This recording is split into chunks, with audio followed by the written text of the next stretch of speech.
Welcome to money study. आज इस video में रूट का जोड़, रूट का घटाव, रूट का गुणा और रूट का भाग करना सीखेंगे। जैसे रूट के अंदर कोई भी संख्या रहे तो आपको कैसे जोड़ते हैं, उसे कैसे घटाते हैं, कैसे गुणा करते हैं और कैसे भाग करते हैं, इन सब इस वीडियो में सीखने को मिलेंगे। तो आइए सीखते हैं। तो सबसे पहले जानेंगे कि रूट होता क्या है, रूट का अर्थ क्या होता है। तो रूट का अर्थ रूट अर्थात वर्गमूल। तो रूट का अर्थ क्या होता है, तो रूट का अर्थ होता है 1/2। यानी किसी भी संख्या का रूट को हम इस तरह लिख सकते हैं ए टू द पावर, जैसे ए का रूट है तो ए का वर्गमूल होगा ए की पावर 1/2। अब इसमें जानेंगे रूट का जोड़। रूट का जोड़ क्या होता है, तो रूट का जोड़ करने के लिए क्या करेंगे, तो जैसे √2 प्लस √2, तो समान रूट रहेगा तो रूट का जोड़ हो जाता है। यानी रूट के अंदर अगर समान रूट है तो क्या होगा, रूट का जोड़ हो जाएगा। जैसे √2 प्लस √2 क्या होगा, तो इसका होगा 2√2। 2√2 कैसे, तो 1√2 और 1√2, एक रूट दो यहाँ, फिर एक रूट दो यहाँ, तो एक और एक कितना होगा, 2√2। इसी तरह 5√2, यानी समान रूट में अगर समान रहे, जैसे √3 है तो यहाँ भी √3 रहेगा तभी जुटेगा, नहीं तो नहीं जुटेगा। तो 5√3 और √3, यानी ये इसमें भी √3 है तो 5√3 और 1√3 कितना होगा, 6√3। तो इसका मान कितना होगा, 6√3। इसी तरह है 6√2 में फिर 5√2 जोड़ेंगे तो कितना होगा, तो 6√2 में 5√2 जोड़े तो 6 और 5 11 और √2 का √2, यानी 6 और 5 11 होगा और √2। अब यहाँ √3 है और यहाँ √2 है तो ये दोनों समान नहीं है, जब समान नहीं होगा तो क्या होगा, इसका रूट नहीं जुटेगा। यानी इसका आंसर क्या होगा, 3 √3 और √2।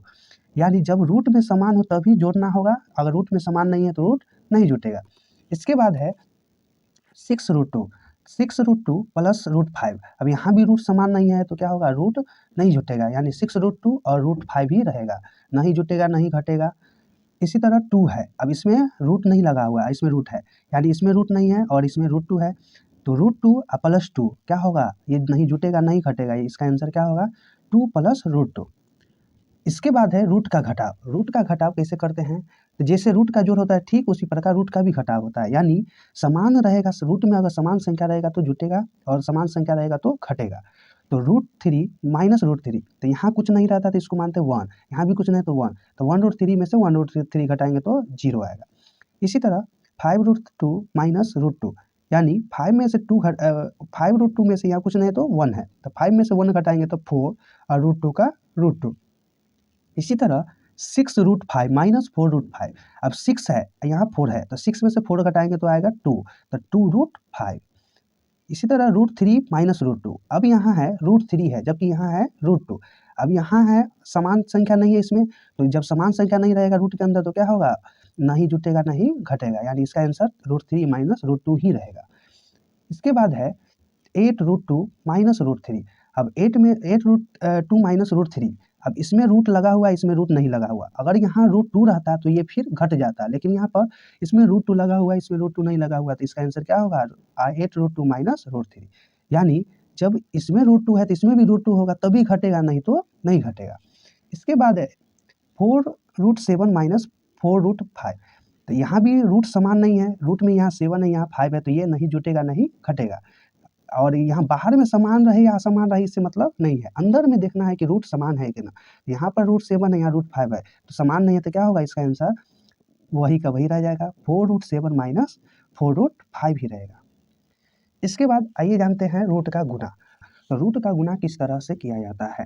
रूट के अंदर अगर समान संख्या है तो रूट हट जाता है, लेकिन रूट के अंदर समान संख्या नहीं रहेगा तो रूट नहीं हटेगा। जैसे √2 इंटू √2, तो रूट के अंदर समान संख्या है तो यहाँ पर सिर्फ कितना होगा, 2, या इसको हम इस तरह भी लिख सकते हैं, √2 को क्या लिख सकते हैं, √2 इंटू √2, यानी √4 हो जाएगा। अब 4 का वर्गमूल होता है 2। यहाँ जब भी रूट के अंदर अगर समान संख्या है तो रूट हट जाता है। इसके बाद है 2√3 इंटू √3, तो 2√3 इंटू √3, यहाँ कुछ नहीं तो 1, तो गुना में क्या करेंगे, बाहर वाली संख्या को बाहर वाली संख्या के साथ गुना और रूट वाले को रूट वाले के साथ। तो 2 को 1 से गुना करेंगे तो आया 2, लेकिन √3 को √3 से, दोनों समान है तो क्या होगा, रूट हट जाएगा, यानी कितना बचेगा, सिर्फ 3। तो 2 इंटू 3 कितना होगा, 6। इसी तरह बाहर वाला संख्या है 4, तो 4 को 2 से गुना करेंगे, यानी 4 इंटू 2 कितना होगा, 8। अंदर में दोनों रूट समान है, रूट में क्या है, संख्या समान है, तो ये गुना होगा तो कितना होगा, 5। तो 8 इंटू 5 कितना होगा, 40। लेकिन यहाँ पर देखिए √6 है, यहाँ √5 है, तो रूट के अंदर समान संख्या नहीं है। जब रूट के अंदर समान संख्या नहीं रहेगा तो ये अंदर ही गुना हो जाएगा, यानी 6 इंटू 5 होगा √30। इसके बाद है 2√6 इंटू √3। अब यहाँ पर है बाहर में 2 है, यहाँ पर कुछ नहीं तो 1, तो 2 को 1 से गुना किया था आया 2, जबकि अंदर में कितना है √6 और इंटू √3। तो √6 को हम लिख सकते हैं कितना, या √6 का √6 इंटू √3 तो कितना होगा 2√18। अब चूंकि यहाँ ध्यान देना है कि 18 में क्या होता है, 18 को हम क्या लिख सकते हैं 9 इंटू 2, 9 इंटू 2। 18 का 9 इंटू 2 कितना होगा, तो 2 और 9 का वर्गमूल होता है 3 और यहाँ आया √2, तो 3 इंटू 2 कितना होगा 6, 6√2। क्योंकि 9 का वर्गमूल निकलता है इसलिए क्या होगा 9 का 3 हुआ, √2 बचा, तो 3 दूना 6 और √2। अब यहाँ पर भी देखिए √7 है इंटू 2√5। अब यहाँ कुछ नहीं था 1 मानेंगे, यहाँ कुछ नहीं तो 1, यहाँ 2 है, तो 1 को 2 से गुना किया तो क्या होगा 2। बताए पहले बाहरी वाला संख्या को बाहरी वाला संख्या के साथ गुना करेंगे। आगे है अंदर में है √7 इंटू √5। चूँकि √7 और √5 दोनों समान संख्या नहीं है तो ये क्या होगा अंदर में ही गुना होगा, तो 7 इंटू 5 कितना होगा 2√35, तो 2√35 होगा, 7 इंटू 5 होगा 2√35। तो आइए अब रूट का भाग जानते हैं, रूट का भाग कैसे करें। जैसे √2 भागा √2 है, तो √2 भागा √2, तो भाग को हम किस तरह लिख सकते हैं √2 भागा √2। √2 से √2 कट गया तो कितना होगा 1, तो इसका मान कितना आया 1, यानी √2 को √2 से भाग देंगे तो कितना आएगा 1। इसी तरह यहाँ 2√5 भागा √5, यानी 2√5 में √5 से भाग देंगे तो कितना होगा, 2√5 को 2√5 लिख दिए, भाग का मतलब बटा √5। अब 5 से 5 कटेगा तो कितना आएगा, सिर्फ 2 बचा, तो यहाँ पे कितना होगा आंसर 2। इसके बाद है 5√3 भागा 3√5। अब 5 को हम क्या लिख सकते हैं 5√3 को 5√3 भागा है यानी बटा √3, तो √3 से √3 कटा तो बचा 5√2, तो आंसर कितना आएगा 5√2। इसके बाद है √12 को गुना करेंगे √3 भाग देंगे √3 से, तो √12 को √12 भागा है तो भागा √3। अब 12 को हम क्या लिख सकते हैं, तो 12 को लिख सकते हैं 4 इंटू 3 भागा √3, तो 4 को फिर 4 इंटू √3 भागा में √3, √3 से √3 कटा और √4 का वर्गमूल कितना होता है 2, तो इसका आंसर कितना होगा 2।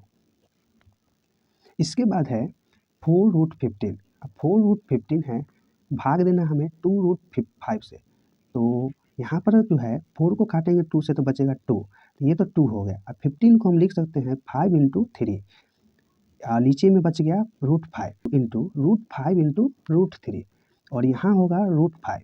अब फिर 5 से 5 कटा तो 2 इंटू √3 कितना होगा 2√3 बचेगा, 2√3 होगा, यानी 2 को √3, तो यहाँ 2 है यहाँ √3 है, तो 2 को √3 से गुना करें तो कितना होगा 2√3 होगा।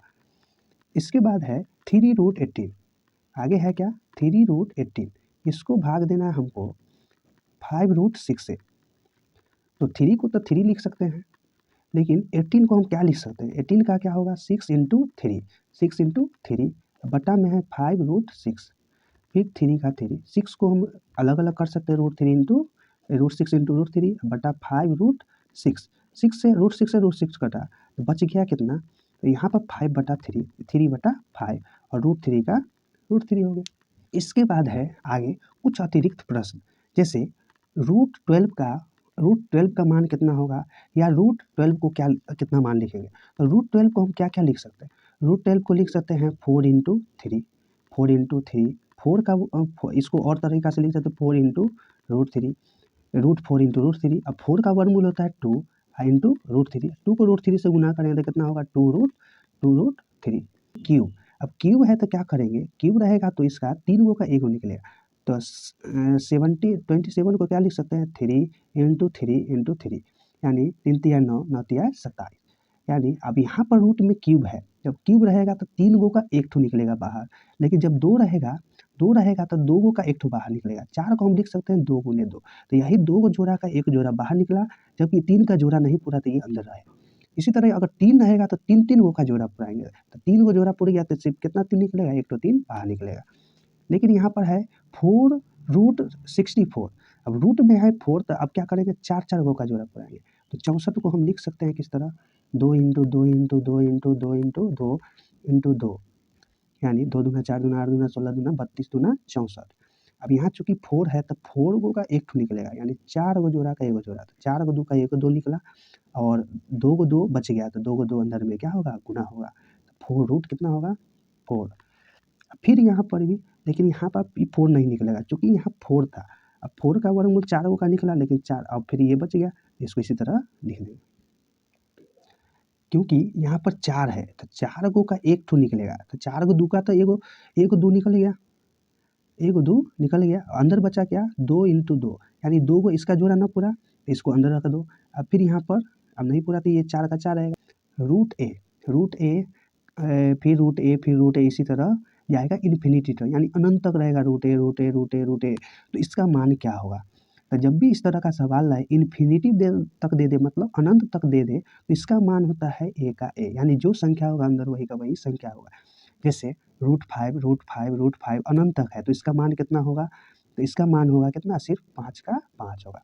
इसी तरह √7 × √7 का वर्गमूल, फिर √7 का वर्गमूल × √7 का वर्गमूल अनंत तक रहेगा, तो इसका भी मान कितना होगा?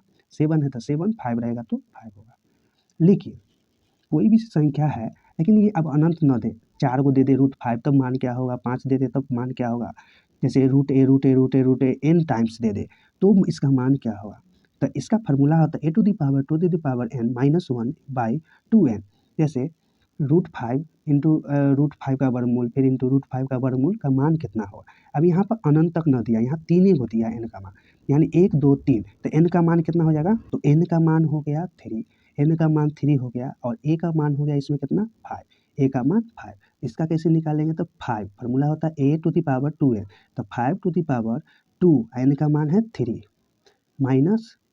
माइनस कितना होगा? 1 बाई 2n, n का मान 3, n का मान 3 होगा। फिर 5 2 के पावर 3 में कितना होता है? 2 दूना 4 दूना 8 -1, 2 के पावर कितना होगा? 8 -1, ये यहाँ 8 हुआ -1, अब बटा में कितना? 2 के पावर 8, यानी इसका आंसर कितना आएगा? तो आंसर जो आएगा इसका 5 7⁸, यानी क्या बोले कि 5 3 दा है, तो n का मान 3, a का मान 5, इसका जब मान निकालेंगे तो फार्मूला होता है a⁴2n -1/2n। तो a का मान 5 है, और यहाँ पर n का मान कितना है? 3, तो 2 n की जगह पर 3 रखें, -1 है बाई 2⁴, चूँकि n का मान 3 है तो यहाँ भी 3, 2⁴ का मान होता है 8 -1/8, 8 में से 1 गया तो बच गया कितना? 7, 8 में से 1 गया तो हुआ 7 बाई 8। इसके बाद है 7 का वर्गमूल, फिर 7 का वर्गमूल इंटू 7 का वर्गमूल, फिर इंटू 7 का वर्गमूल, इसका मान कितना होगा? यानी वर्गमूल के पावर वर्गमूल रहेगा तो क्या इतना मान होगा? तो 7 का होगा 7, लेकिन यहाँ पर 7 कितना लाना है? 1 2 3 4, तो n का मान 4 होगा, तो 2 के पावर 4 -1 बाई 2 के पावर 4। अब है 7, 2 के पावर 4 होता है, 2 दूना 4 दूना 8 दूना 16, 16 -1 बटा में 16, तो होगा 7 × 15/16 होगा इसका आंसर। √a प्लस, फिर √a प्लस √a इन्फिनिटी तो रहेगा, तो इसका मान क्या होगा? तो इसका फार्मूला होता है √4a + 1/2। इसका इससे भी आसान फार्मूला होता है क्या? तो इसमें ध्यान देना है, जब प्लस में रहे, यहाँ पर प्लस रहे, तो क्या करेंगे? 12 का तोड़ेंगे गुणनखंड, ऐसा तोड़ना है कि इसका डिफरेंस 1 हो जाए। जैसे 12 का क्या होगा? 4 × 3, इसका डिफरेंस भी कितना होगा? 1। तो जब इस तरह प्लस में रहेगा तो क्या करेंगे? इसका डिफरेंस तोड़ लेंगे, डिफरेंस करेंगे तो 1 आना चाहिए, और गुणनखंड करने पर 12 होना चाहिए, जैसे 4 और 3 का होता है। और जब भी प्लस रहेगा तो इसमें खोजेंगे बड़ कौन है, तो 4 3 में बड़ा है 4, तो इसका आंसर कितना होगा? 4, ठीक ना? यानी जब प्लस में रहे तो बड़ा वाला हमेशा संख्या क्या होगा? आंसर होगा। तो या इस पर भी बना सकते हैं, इस पर बनाएंगे तो क्या होगा? √4, a का मान ले लेना है 12, +1 अब 12 चौक कितना होगा? 48, 48 +1 अब 48 ये कितना होगा? 49, 49 का कितना होता है? 49 + 1/2, 49 का वर्गमूल होता है 7, 7 + 1/2, 7 + 1/2 8/2, 8/2 4 से कटा तो कितना हो जाएगा इसका आंसर? 4, इसका आंसर कितना हो जाएगा? 4। तो यहाँ भी 4 है, यहाँ भी 4 है, तो जब भी प्लस में रहे, जब भी यहाँ प्लस में रहेगा तो किस में आंसर आएगा? हमेशा बड़ा वाला आंसर होगा। तो 12 का गुणनखंड होगा 4 × 3, इसमें बड़ा कौन है? तो 4 बड़ा है, तो आंसर कौन होगा? 4। लेकिन अगर यहाँ माइनस दे दे तो क्या होगा? तो यहाँ पर अगर माइनस दे दे तो हमेशा जब प्लस दिया तो बड़ा वाला आंसर होगा, और जब माइनस देगा तो कैसा आंसर होगा? छोटा वाला। इसका भी फार्मूला होता है, तो √4a + 1 -1/2 होता है, यानी ये प्लस था तो यहाँ प्लस दिया, ये माइनस है तो यहाँ पर भी क्या दिया? माइनस दिया। Root twelve minus root twelve इसका क्या होगा? तो 12 का कितना होता है गुणनखंड 4 इंटू 3 इसी है। अब चूँकि छोटा 3 है और चूँकि यहाँ माइनस है, माइनस रहेगा तो हमेशा छोटा लेना। तो छोटा 3 है तो इसका आंसर भी कितना होगा 3। या इस पर भी हम बना सकते हैं कि 4 ए का मान कितना होगा 12 प्लस 1 माइनस 1/2 12 चौक 48 1 49 माइनस 1/2 49 माइनस 1 बटा कितना होगा 2। अब 49 का वर्गमूल कितना होगा तो 7 माइनस 1/2 7 का कितना होता है आंसर 7 का होगा 7 माइनस 1 इंटू 6/2 3 से कटा तो इसका आएगा कितना 3। तो वही बोले क्या कि जब छोटा रहेगा जब माइनस रहेगा तो आंसर आएगा माइनस में और जब प्लस रहेगा तो आंसर आएगा प्लस में। जब माइनस रहेगा तो होगा जो छोटा होगा वो आंसर होगा, जब प्लस रहेगा तो क्या होगा जो बड़ा होगा वो आंसर होता है। तो मैं आशा करता हूँ कि आप सभी को रूट का जोड़ घटाव गुणा भाग अच्छे से समझ में आए होंगे। अगर आप लोग इस चैनल पर नए हैं तो इस चैनल को सब्सक्राइब कर लें और यदि यह वीडियो अच्छी लगी तो प्लीज़ लाइक और सब्सक्राइब कर दें।